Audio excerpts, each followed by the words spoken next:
ভারতীয় উপমহাদেশের সঙ্গীত আকাশে এক নক্ষত্রের পতন ঘটল। কিংবদন্তি সঙ্গীত শিল্পী আশা ভোসলে আর নেই। রবিবার মুম্বাইয়ের ব্রিজ ক্যান্ডি হাসপাতালে চিকিৎসাধীন অবস্থায় শেষ নিঃশ্বাস ত্যাগ করেন তিনি। মৃত্যুকালে তার বয়স হয়েছিল ৯২ বছর। দীর্ঘ সঙ্গীত জীবনের ইতি টেনে এ প্রস্থান যেন এক যুগের সমাপ্তির প্রতীক হয়ে রইল। চিকিৎসক ডাক্তার প্রতীত সামদানি জানান, শারীরিক জটিলতা ও বুকের সংক্রমণের কারণে অবস্থার অবনতি ঘটে। শনিবার ১১ এপ্রিল অসুস্থ হয়ে হাসপাতালে ভর্তি হওয়ার পর থেকেই নিবিড় পর্যবেক্ষণে রাখা হয়েছিল তাকে। পরিবারের সদস্যরা শেষ মুহূর্ত পর্যন্ত আশাবাদী ছিলেন, কিন্তু শেষ রক্ষা হল না।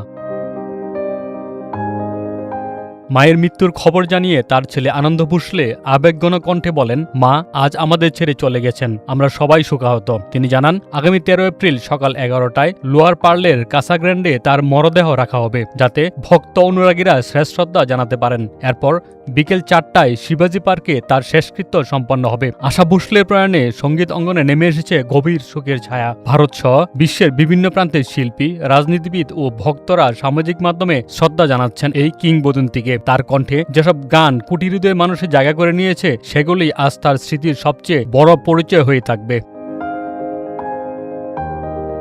১৯৪৩ সালে সঙ্গীত জীবন শুরু করা আশা ভোসলে ছিলেন এক অনন্য প্রতিভার অধিকারী। প্রায় ৮ দশকের ক্যারিয়ারে তিনি নিজেকে শুধু একজন প্লেব্যাক সিঙ্গার হিসেবেই সীমাবদ্ধ রাখেননি, বরং প্রতিটি ঘরানায় নিজস্ব স্বকীয়তা তৈরি করেছেন। হিন্দি, বাংলা, মারাঠি, তামিল, তেলুগু সহ ২০টিরও বেশি ভাষায় গান গেয়ে তিনি হয়ে উঠেছিলেন সত্যিকারের আন্তর্জাতিক শিল্পী। সংখ্যার বিচারে তার অর্জন বিস্ময়কর। ৯২৫টিরও বেশি চলচ্চিত্রে গান গেয়েছেন এবং মোট গানের সংখ্যা ১২,০০০-এর বেশি বলে ধারণা করা হয়। এই অসামান্য রেকর্ডের জন্য ২০১১ সালে গিনেস ওয়ার্ল্ড রেকর্ডসে সর্বাধিক সংখ্যক গান রেকর্ডধারী শিল্পী হিসেবে তার নাম অন্তর্ভুক্ত করা হয়। এর আগে ২০০৮ সালে ভারত সরকার তাকে পদ্মভূষণ সম্মানে ভূষিত করে।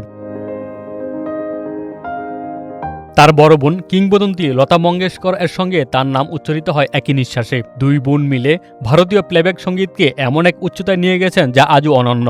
আশা ভোসলে প্রয়াণে শুধু একজন শিল্পীকে হারালো না বিশ্ব, হারালো এক জীবন্ত ইতিহাসকে। তার কণ্ঠে বাঁধা অসংখ্য অমর গান আজও বাজবে। সময় পেরিয়ে, প্রজন্ম বদলিয়ে। তিনি নেই, কিন্তু তার গান, তার সুর, তার আবেগ চিরকাল বেঁচে থাকবে সঙ্গীত প্রেমীদের হৃদয়ে।